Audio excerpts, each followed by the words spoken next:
action. Et WAG m'a donné une légitimité en faisant cette photo de couverture, en disant quelque part oui, on y croit. Je m'appelle Cora Bernabé, j'ai 34 ans.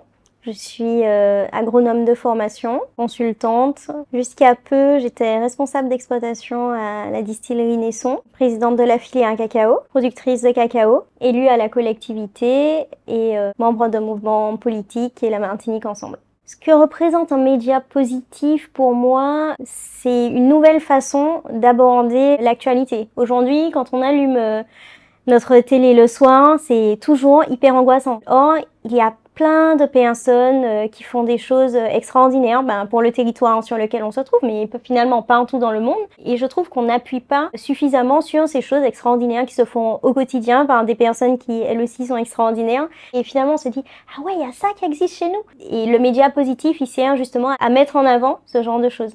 Le premier contact avec EWAG, je m'en souviens bien. J'étais sur le terrain de mon grand-père. Je décroche au téléphone et j'entends une voix, qui est la voix de Luciano. Et j'ai eu l'impression de connaître cette personne depuis toujours. C'était dans le cadre d'un article sur le patrimoine martiniquais, sur le C-Smart. C'est un article en partenariat avec tous les partenaires, tous les acteurs qui travaillent autour de la filière cacao en Martinique. Je me souviens très bien des photos parce que c'est la première fois que on a pris en photo de façon artistique, donc du coup très belle, des cabosses avec les premières tablettes de chocolat de Martinique. Et ça a été nos premières photos de Valcaco qui étaient magnifiques. On a passé une super journée avec Luciano et Jean-Albert et Mathieu. Je crois qu'il y a quelques photos, comment vous dites, du back-office, c'est ça? Qui sont marrantes parce que ils s'y sont pris à beaucoup de fois avant d'avoir une photo correcte. Non mais Cora, c'est pas comme ça qu'on sourit quoi. Enfin, fais un sourire naturel. Déjà, on m'a obligée à lâcher mes cheveux.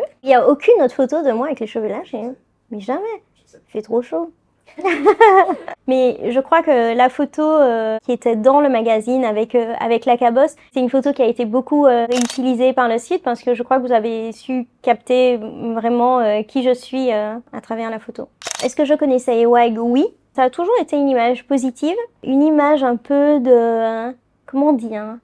Pas de luxe, mais du bienfait, du beau, du positif. Ce qui est marrant, c'est que quand je voyais EWAG avant de connaître personnellement les membres de l'équipe, c'était waouh, il est beau ce magazine. Et quand on ouvre, waouh, c'est beau aussi à l'intérieur, c'est bien écrit, il n'y a pas de fautes, etc.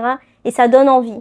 Et du coup, pour Valcaco, c'était une opportunité d'être dans ce beau-là, puisque Valcaco, c'est une filière d'excellence, et quand on parle d'excellence, quelque part, on n'a pas droit à l'erreur. Il faut donner l'image de ce qu'on veut être. Donc, EWAG a permis ça. Le lien et la confiance est créé d'abord par l'intermédiaire de Luciano, qui est quelqu'un qui a compris le projet, et qu'il a peut-être ressenti aussi. Et puis aussi avec toute l'équipe, En fait, ce sont des personnes qui nous mettent en confiance, qui sont intéressées par les sujets sur lesquels ils travaillent. Et cette façon de faire crée une relation de confiance commune.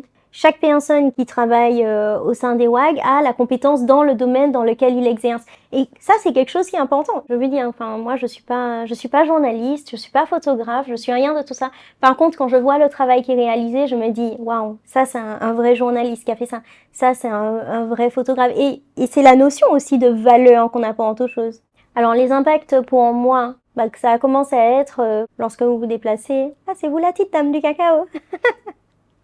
Et après, pour Valcaco, surtout, ce qui est important, c'est que le fait de paraître sur les médias donne une forme de crédit. Ça a permis d'asseoir cette image de cacao, d'excellence qu'on veut relancer sur le territoire. C'est la question de la légitimité, en fait. Et EWAG m'a donné une légitimité en faisant cette photo de couverture, en disant quelque part, oui, on y croit.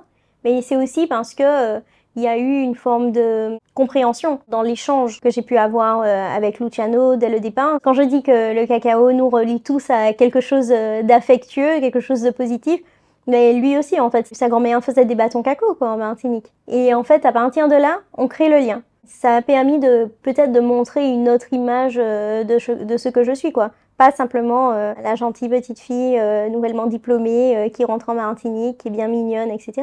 Ça ne doit ni être l'âge, ni être le sexe ou autre qui doit déterminer ma capacité à. Et certainement que EWAG, par le biais de ce magazine, a participé à changer un peu la vision que pouvaient avoir les gens de moi. Oui, aujourd'hui, bon, je représente par exemple la filière cacao, je suis la présidente de Valcaco. Et c'est pas parce que je suis une jeune femme que je ne suis pas légitime à être la présidente de Valcaco. Toutes ces expériences-là, ouais, ça m'aide à être plus forte. J'ai l'impression que plus je prends des coups, plus je me renforce et plus je m'ancre dans ce que je suis en fait. Ah non. Ça, c'est des questions interdites. La source de mon inspiration, c'est mon grand-père.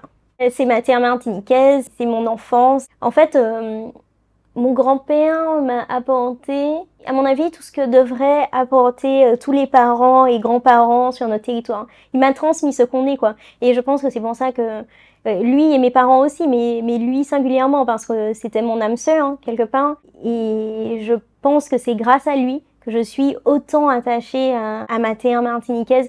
Et en fait, le cacao n'est qu'une façon de refléter mon attachement à ma terre, quoi. Parce que pour pouvoir aller loin demain, pour pouvoir avancer dans ce qu'on est, avancer dans notre histoire, etc., il faut qu'on sache qui on est pour pouvoir savoir, en fait, où on va. Partout où je travaille, partout où j'œuvre, j'essaie de transmettre. Je pense que c'est hyper important. En fait, tout ce que mon grand-père m'a apporté, c'est aussi ça. C'est cet exemple de la transmission qu'on n'a pas par ailleurs, qui manque en politique, qui manque finalement dans beaucoup de domaines en Martinique. Ben, mon grand-père, il a fait tout le contraire. Hein. Moi, j'ai besoin de ça pour me lever le matin. J'ai besoin de me dire, bon, qu'est-ce que je vais pouvoir faire de positif aujourd'hui pour mon pays? C'est le territoire avant tout. Et c'est compliqué. Au quotidien, c'est pas une vie rose, quoi. On se dit, ah, elle a bien réussi, hein, la petite Cora. La petite Cora prend tellement de coups. Je dis pas que je vais changer les choses, mais je dis qu'à mon échelle, je participe à changer les choses, dans le sens positif. La Martinique, c'est un petit territoire. Souvent, quand on en entend parler, c'est les faits d'armes, les violences, les ouragans, etc., etc. Et mon ambition, si je peux en avoir une, c'est d'arriver à faire rayonner, pas qu'en Martinique, parce qu'en fait, notre cacao est comme notre rhum, quoi. Ce sont des produits qui vont s'exporter, qui vont être consommés en local, mais qui vont aussi s'exporter. Et donc, c'est de pouvoir le faire rayonner sur le plan national français, à l'international.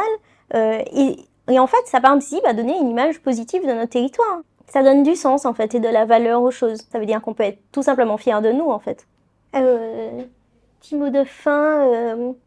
Merci à EWAG du travail que vous faites sur la durée, d'être un média positif en réalité, parce que je pense qu'on est aligné dessus, quoi, sur le fait d'être positif, de pousser la construction, etc., du territoire, d'apporter à son niveau, à son échelle. Donc merci pour ce que vous faites, et merci aussi de capitaliser. C'est quelque chose qu'on fait jamais, capitaliser. C'est-à-dire, on se pose à un moment, et on fait un flashback, on regarde ce qu'on a fait, de bien, de pas bien, de moins bien, de ce qu'on pourrait faire de mieux finalement, et c'est ce qui nous permet de reprendre des forces et puis de réécrire, hein, de peut-être des fois réorienter notre avenir, et je crois que c'est important. Voilà. Merci, Wade.